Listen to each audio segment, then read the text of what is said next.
Ada satu hal yang mungkin tidak pernah kita pikirkan setiap kali membeli gula di warung, mengendarai motor ke kantor, atau melihat sawah yang hijau di pinggir jalan.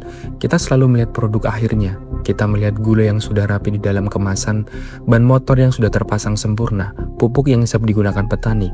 Tapi kita hampir tidak pernah bertanya, dari mana semua itu benar-benar dimulai?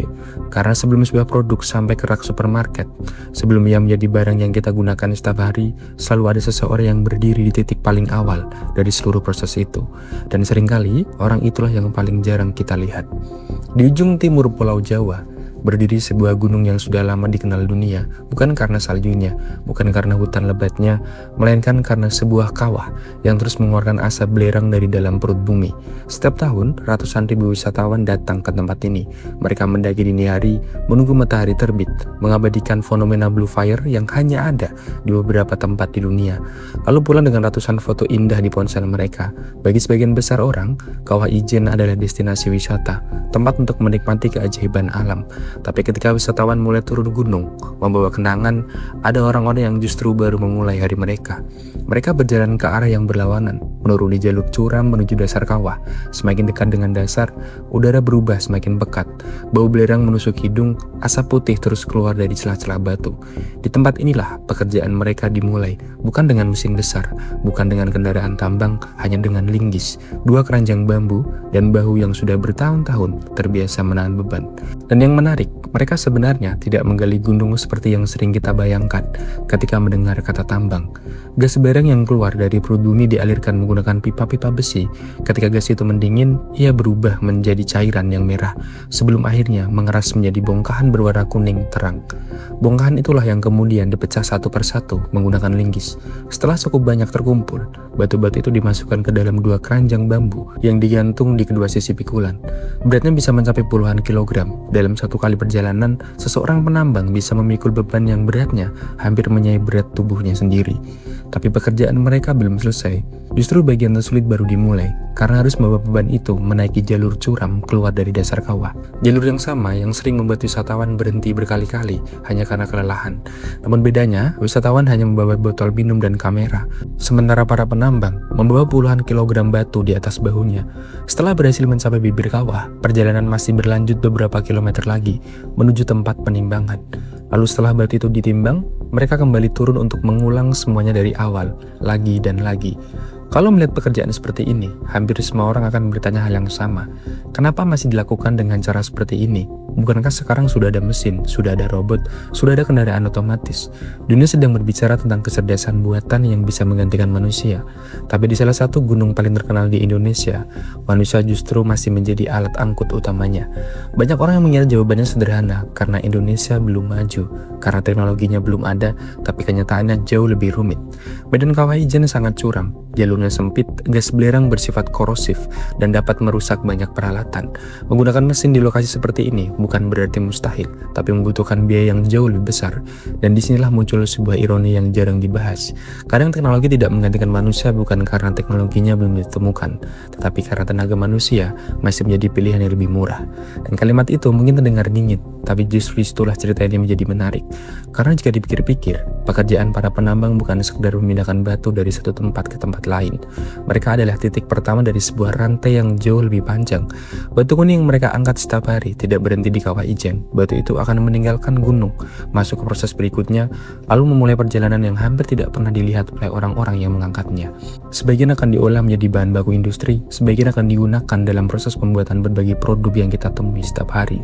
Semakin jauh batu itu meninggalkan Kawah Ijen, semakin banyak tangan yang akan menyentuhnya, semakin banyak proses yang akan dilaluinya.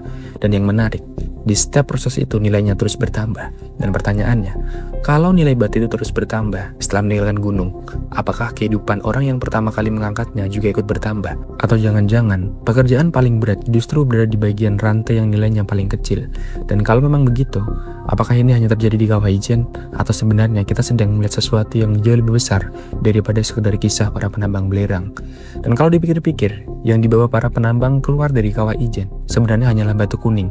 Batu itu tidak memiliki merek, tidak memiliki kemasan, tidak memiliki iklan, tidak dipajang di etalase toko. Ia hanyalah bahan mentah, Tapi justru disinilah cerita sebenarnya dimulai. Karena setelah meninggalkan Kawah Ijen, batu itu akan melewati perjalanan yang sangat panjang. Ia masuk ke pabrik, diproses menjadi bahan baku industri, didistribusikan ke berbagai perusahaan, lalu menjadi bagian dari produk yang nilainya jauh lebih tinggi daripada saat pertama kali dipikul dari dasar kawah. Semakin jauh barang itu meninggalkan tangan penambang, semakin banyak nilai yang ditambahkan kepadanya. Ada teknologi, ada proses produksi, ada distribusi, ada pemasaran, ada keuntungan perusahaan, ada keuntungan pedagang, dan setiap tahap itu harga terus bertambah. Tapi ada satu hal yang hampir tidak ikut bertambah, kehidupan orang yang pertama kali mengangkat batu itu dari perut bumi. Dan ironisnya, pola seperti ini bukan hanya terjadi di Kawah Ijen. Coba kita lihat secangkir kopi yang kita beli di kafe. Seorang petani menghabiskan berbulan-bulan merawat pohon kopi, memanen buahnya satu persatu, menjemurnya di bawah matahari. Tapi ketika kopi itu sampai di kota, dipanggang, digiling, lalu disajikan di sebuah kafe dengan desain yang menarik, nilainya bisa berkali-kali lipat. Hal yang sama terjadi pada kakao, sawit, karet, bahkan hasil laut. Orang yang menghasilkan bahan mentah seringkali menerima bagian paling kecil, sementara keuntungan terbesar justru muncul setelah bahan mentah itu diolah menjadi sesuatu yang memiliki nilai tambah. Dan disinilah kita mulai melihat sesuatu yang lebih besar. Selama ini kita sering diajarkan bahwa kerja keras adalah kunci kesejahteraan, bahwa siapapun yang bekerja paling keras akan mendapatkan hasil paling besar. Tapi kenyataannya, di banyak industri yang tidak selalu berjalan seperti itu. Karena dalam ekonomi modern, yang dihargai bukan hanya seberapa keras seseorang bekerja. Yang dihargai adalah di bagian mana seseorang berada dalam rantai nilai. Seseorang bisa bekerja jauh lebih berat daripada orang lain, tetapi jika ia berada di titik yang hanya menjual bahan mentah, bagian yang ia terima bisa tetap kecil. Namun sebaliknya, seseorang yang berada di tahap pengolahan, distribusi, teknologi, atau pemasaran bisa mendapatkan nilai yang jauh lebih besar meskipun tidak pernah menyentuh sumber daya itu secara langsung. Dan mungkin itulah sebabnya banyak negara berlomba membangun industri, bukan hanya mengekspor bahan mentah, karena keuntungan terbesar hampir selalu muncul setelah sebuah barang diproses. Nilai sebuah produk bukan hanya berasal dari apa yang diambil dari alam, tetapi dari siapa yang mampu mengubahnya menjadi sesuatu yang dibutuhkan pasar. Dan ketika sebuah negara terlalu lama hanya menjual bahan mentah, sementara proses pengolahan dan nilai tambahnya dinikmati di tempat lain, maka yang tumbuh bukan kesejahteraan para pekerja di titik awal, melainkan keuntungan bagi mereka yang berada di titik berikutnya. Dan Kawah Ijen hanyalah salah satu contoh yang membuat pola ini terlihat sangat jelas. Karena di sana kita bisa melihat dengan mata kepala sendiri bagaimana sebuah rantai nilai dimulai. Kita melihat orang mengangkat batu itu, kita melihat beban di bahunya, kita melihat jalur yang harusnya mereka lewati. Tapi begitu batu itu meninggalkan gunung, semuanya menjadi tidak terlihat. Yang terlihat hanyalah produk akhirnya. Kita menikmati gula tanpa memikirkan prosesnya. Kita memakai berbagai produk industri tanpa pernah membayangkan bahwa perjalanan panjang itu dimulai dari seseorang yang memikul puluhan kilogram belerang keluar dari dasar kawah. Dan mungkin disitulah ironi terbesar dari semuanya. Selama ini kita mengira pekerjaan paling berat selalu menghasilkan imbalan paling besar. Padahal sering terjadi adalah sebaliknya. Kerja keras memang penting, tetapi posisi seseorang di dalam sistem seringkali jauh lebih menentukan daripada seberapa keras ia bekerja. Penambang Kawah Ijen bukan miskin karena mereka malas. Justru sebaliknya, mereka melakukan pekerjaan yang mungkin tidak sanggup dilakukan sebagian besar dari kita. Namun pekerjaan itu berada di titik rantai ekonomi yang memiliki nilai paling kecil dibandingkan seluruh proses yang terjadi setelahnya. Karena pada akhirnya, cerita tentang Kawah Ijen bukanlah cerita tentang belerang. Ini bukan hanya tentang sebuah gunung di Jawa Timur. Ini adalah cerita tentang bagaimana kita memberi nilai pada sebuah pekerjaan, tentang bagaimana sebuah batu yang terlihat biasa bisa terus bertambah nilainya setiap kali berpindah tangan, sementara orang yang pertama kali mengangkatnya tetap berdiri di tempat yang sama.